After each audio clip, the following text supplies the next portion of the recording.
섬에 격리되면 몸집이 큰 동물은 작아지고 작은 동물은 커집니다. 이것이 고생물학에서 말하는 섬의 규칙입니다. 대빙하 시대에는 해면이 낮았기 때문에 현재 많은 섬들이 대륙과 붙어 있었지만 깊은 바다로 인해 격리된 섬들, 거기에 갇혀 있었던 코끼리나 하마, 사슴, 나무늘보 등은 소형화되어 갔습니다.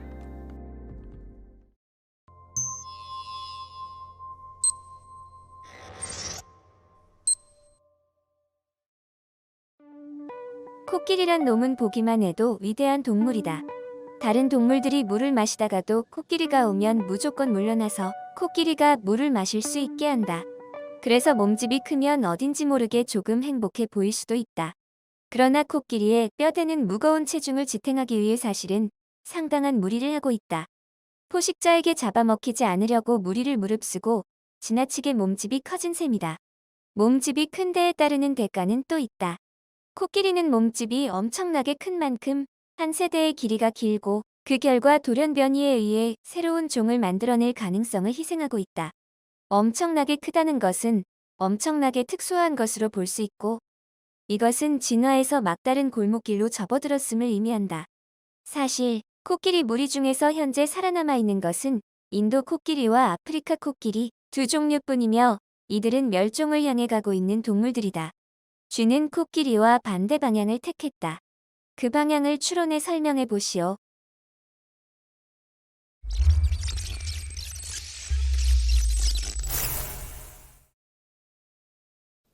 가장 인상적인 것은 코끼리였습니다.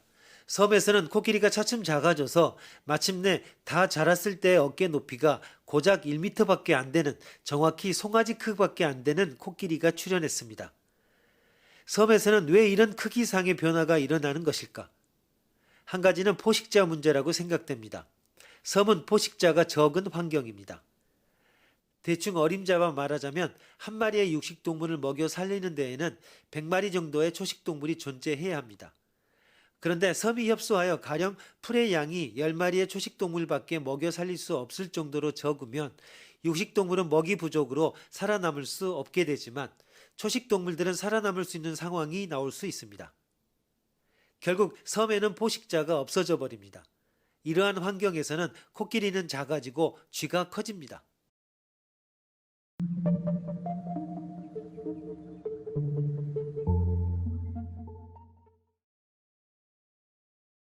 코끼리는 왜 몸집이 큰가? 그것은 아마 몸집이 크면 포식자에게 잡아먹히기 어렵기 때문일 것입니다.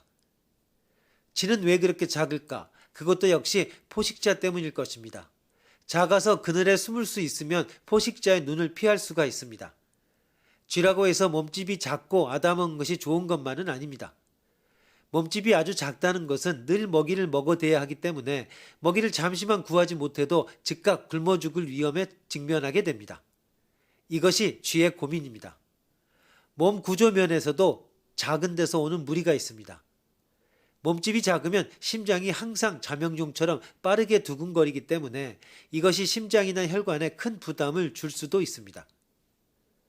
이렇게 보면 위대하게 보이는 코끼리도 가능하면 보통의 동물로 돌아가고 싶을 것입니다.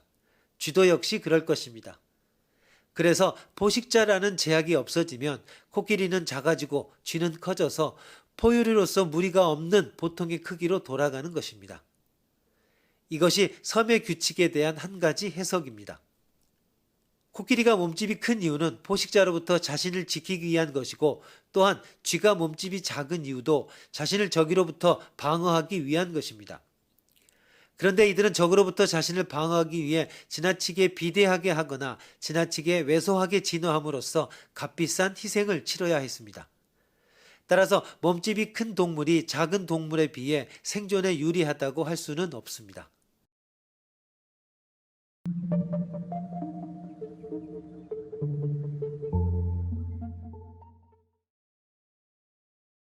생명활동이 가장 오래된 흔적은 38억 년 남짓 전에 암석으로 거슬러 올라가 나타납니다. 즉 거의 40억 년 전에는 원시적인 생명이 지구상에 존재했다고 추측됩니다.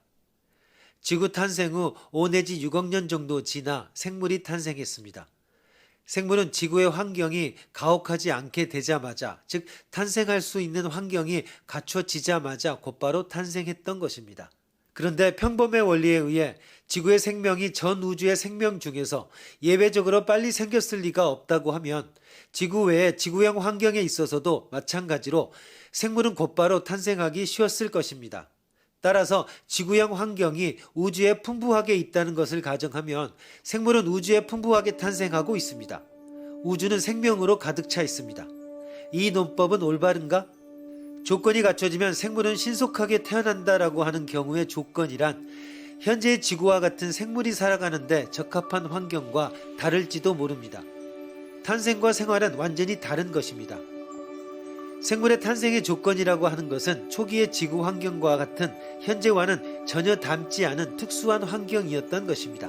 이렇게 해서 지구의 초기에 생명이 탄생했다고 하는 것이 생명의 탄생 그 자체가 고확률로 일어난다는 것에 증거가 되지 않습니다. 신속하게는 간단하게와 동의어가 아닙니다.